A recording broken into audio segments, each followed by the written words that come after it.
এই লোকটা যখন আগুন থেকে তার প্রথম ছেলেকে উদ্ধার করছিল, তখন দেখতে পায় সেখানে তার দ্বিতীয় স্ত্রী ছেলে আটকে রয়েছে। তাই লোকটা ছোট ছেলের মাধ্যমে বড় ছেলেকে উদ্ধার করার চেষ্টা করে, কিন্তু সেই মুহূর্তে ছোট্ট ছেলেটি চালাকি করে তার হাত ছেড়ে দেয়, আর বড় ছেলেটি তাৎক্ষণিকভাবে টেবিলের নিচে চাপা পড়ে যায়। আর এতক্ষণ আগুন আরো অনেক বেশি বেড়ে যায়। তাই লোকটা কঠিন একটা সিদ্ধান্ত নিয়ে বড় ছেলেকে ত্যাগ করতে বাধ্য হয় এবং ছোট্ট ছেলেকে আগুন থেকে উদ্ধার করে বেরিয়ে যায়। এদিকে বাইরে লোকটার প্রথম স্ত্রী ও দ্বিতীয় স্ত্রী কন্যা তাদের জন্য অপেক্ষায় ছিল, কিন্তু ছোট্ট মেয়েটি যখন দেখতে পায় তার বাবা তার ভাইকে উদ্ধার করতে পারেনি, তখন মেয়েটি তাড়াতাড়ি আগুনের ভিতরে চলে যায় তার ভাইকে উদ্ধার করার জন্য। আর ভিতরে গিয়ে দেখতে পায় তার ভাই টেবিলের নিচে আটকে রয়েছে, কিন্তু ঠিক তখন উপর থেকে আগুনের এক টুকরো ছেলেটির উপরে পড়তে যাচ্ছিল। কিন্তু মেয়েটি তার জীবনের ঝুঁকি নিয়ে তার ভাইকে রক্ষা করে নেয়, আর সৌভাগ্যবশত তারা দুজনে নিরাপদে বেরোতে সক্ষম হয়।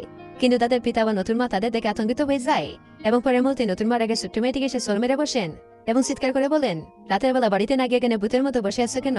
কিন্তু ছোট্ট মেয়েটি গাঁততে গাঁততে বলে, আমাদের পুরোনো বাড়ি জল বৃষ্টির কারণে ভেঙে গেছে, তাই আমরা বাবার কাছে আশ্রয় নেওয়ার জন্য এসেছি।